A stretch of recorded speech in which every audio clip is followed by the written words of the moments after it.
How many kills can I get with this break action single shot Nerf pistol?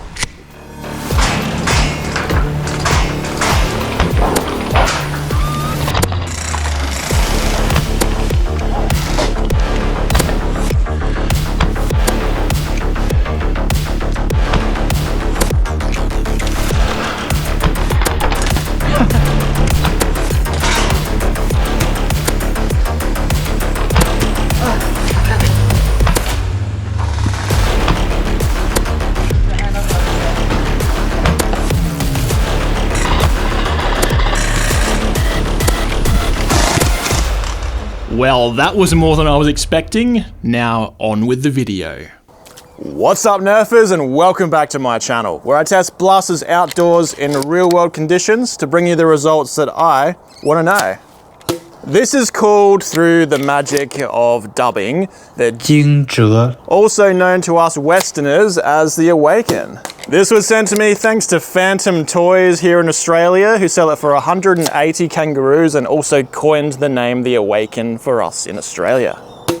The Awaken is a powerful 3D printed break action Nerf blaster that reminds me a lot of the old Sledgefire that Nerf made. In fact, out of the box, this even took shells. It was shell ejecting blaster, although it did use the much smaller and better Kirin shells rather than Nerf brand ones. Personally, I'm not a huge fan of shell ejecting blasters. Why not just load your dart straight in the barrel, eh? Much faster and easier. Luckily, this thing comes with a shell ejecting deletion piece, so I'm going to start the video off by showing you how to install that included piece. With the blaster folded open, undo the 4 screws on the rear plate of the front half. Also remove the B-car off the barrel so you can pull this entire piece out of the blaster. Remove the shell ejecting piece, which includes a metal rod and a lever, by pushing them through and out the front of the blaster. Grab the 3D printed deletion piece and just push it in as though you were loading in a dart. It's got a ball detent that'll keep it locked in place. While you're here, you have access to the plunger tube so you could lube it up or perform any maintenance you like swapping out the spring. But when you're done, just recombine the blaster using the 4 screws and pop that B-car back on the front. I find it funny that the main mod people used to do to the Nerf Sledgefire was a shell ejection deletion. And now I'm doing the same exact thing to this modern, much smaller successor. The Awaken is a 3D printed blaster, which gives it the benefit of having loads of customization options. There's a bunch of different colors you can choose from, and you can also pick whether you want to keep it as a pistol or even add a stock, turning it into a rifle. It's also a very simple and easy blaster to use. Just hit the lock up the top, fold it open, load in either a dart or a shell, close it up, aim and pull the trigger. However, it's actually a little intricate in how it does all that. When you fold it open, an arm at the bottom of the blaster pushes the piston to the front, that cocks the spring and locks the piston in place. That's right, Nerfers, this blaster fires the piston backwards towards you. The rear half, therefore, functions solely as a U-turn with 2 rubber gaskets that, when closed, seal against the plunger tube hole at the bottom and the barrel at the top, redirecting the air 180 degrees to fire the dart. Because that relies on rubber gaskets pushing hard against 3D printed plastic, I don't think you'll ever get a perfect 100% air seal out of the blaster.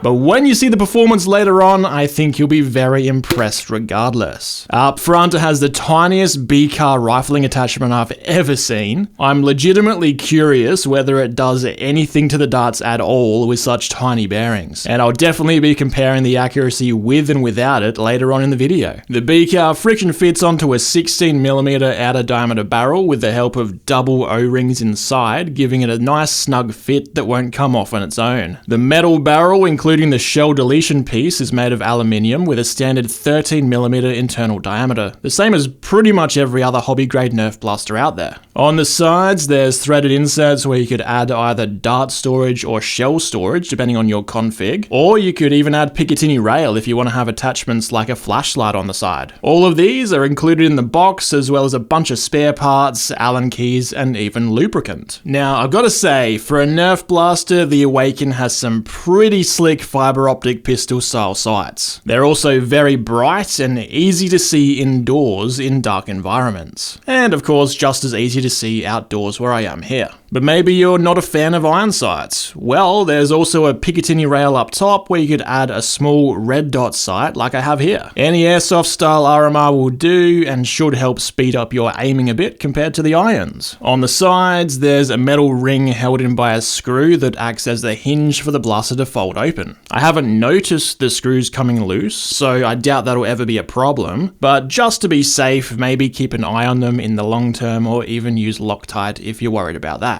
The locking lever at the top I noticed can be a little finicky and not want to lock closed unless you flip with some decent force behind it, or give it a little bit of an extra push if you're closing it by hand. You could loosen the air seal of the rubber gaskets with a screw on the inside to make it easier to close, but it will drop your FPS as a result. By the way, you could very easily use that as a feature to help lower your FPS if you need to, though I do think you would be better off just swapping in a weaker spring rather than essentially dry firing the blaster, and also priming a heavier spring than you actually need.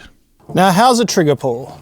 So there's a bit of slack, and then it seems like it just wants to flex the plastic until the point that it fires. Fairly typical of a 3D printed blaster with a plastic trigger. It does have a little bit of flex at the end there, so it's kind of hard to tell when it's going to fire.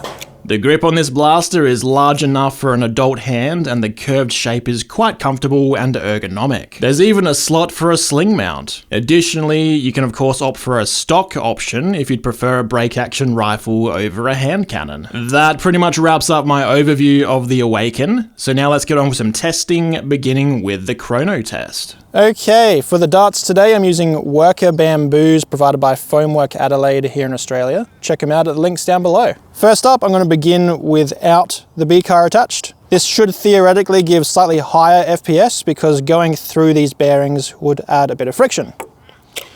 Let's see how it does.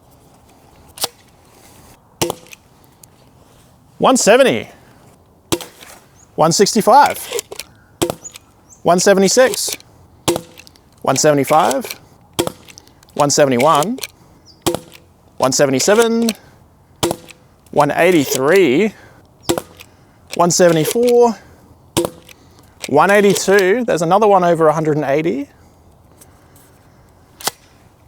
and the last one, 176. So now I'll stick the B-car back on. It is very tiny and has the smallest bearings I've ever seen on a B-car, but if the velocity drops, then I have hope for it that is actually doing something for the accuracy. Let's see how it does. 174, 164, okay, so it is dropping it a tiny bit. 169, 168, 175, 172, 165, 170, and I think this is the last, oh, there's two more. Hiding behind the chrono there. 167, here's the last one. 171. Over the chrono without the B-car, it averaged 174 feet per second, while with it attached, the average dropped to 269. A drop of 5 feet per second tells me the B-car is actually having an effect on the darts. So now I'm curious to see how it compares with and without on the accuracy test. But before we get to that, let's see how far this thing can actually shoot. Okay, for the maximum range test, you guys should know the drill by now. We're going to go stand against that fence and shoot back down the road. When I find where all the darts land, I'll use this laser rangefinder pointed at the fence to tell me the range. I've got 5 shots on here. Should be plenty enough to let us know how far this thing can shoot. All right, here goes.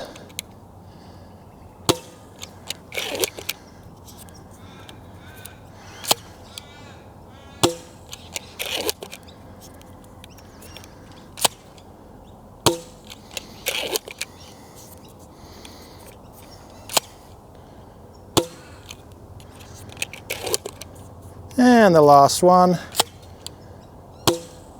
Let's go find them. All right, I can already see all 5 of them. The first one landed here. So that closest shot went 50 meters. And we've got 2 more at 54, fourth one at 56, and the furthest one, 58. And of course, I'll put those up in freedom units for my American viewers. With an average velocity of 170 feet per second, the Awaken was able to shoot 54 meters, or 177 feet, which is pretty impressive for its small size. But now it's time for the final test, the accuracy test. Okay guys, for the accuracy test, I'm going to be shooting from 30 meters away at the drum over there, resting on a sandbag. Now, I have figured out that to even reach the target at 180 FPS from 30 meters away, I have to aim at one of the knots up in this tree, probably a good solid 2 meters above the top of the target, so about 2.5 meters above where I'll be hitting. I even have the elevation bottomed out as far as it'll go on the red dot sight to help me out a bit. Let's do the 10 shots on there with the B car attached.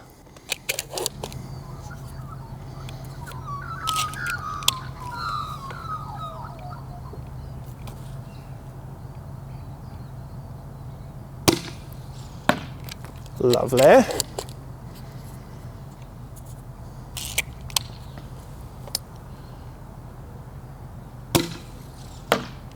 Beautiful. Now, while I'm doing this accuracy test, I just want to give you my thoughts on practicality of this thing.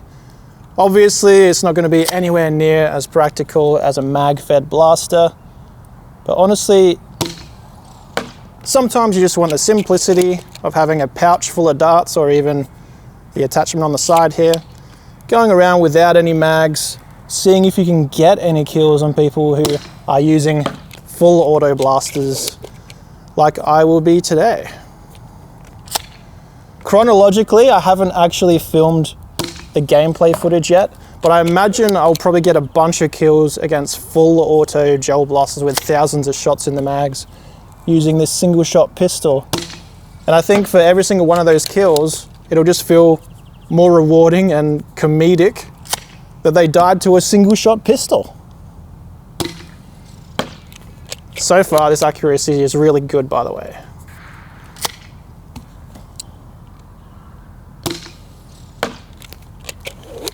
And the last shot with the B car.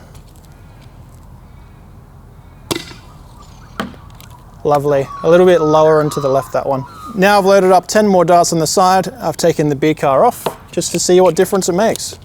Now, as for the topic of shell ejecting versus not shell ejecting, you would have heard earlier that I'm not a fan of shell ejecting at all. Even on a mag-fed shell ejecting blaster like the Kirin that I've reviewed before, it's super impractical. Shells running around on the field will get lost all over the ground. And if you add a net to the side of your blaster to catch the shells, what was the point of using the shells in the first place? You're not going to see them flying out. That's the only thing they do, is they make you look more realistic with the shells flying out as you cock the blaster. So in my opinion, I would never use a shell ejecting blaster. Always mag fed with darts directly, or if you're using a single shot pistol like this, just put the darts in the barrel. Why would you put the darts into a shell first and then put the shell in the barrel and then lose the shell on the ground somewhere? Yeah, these are definitely not as accurate as with the B car. Couple more to do though.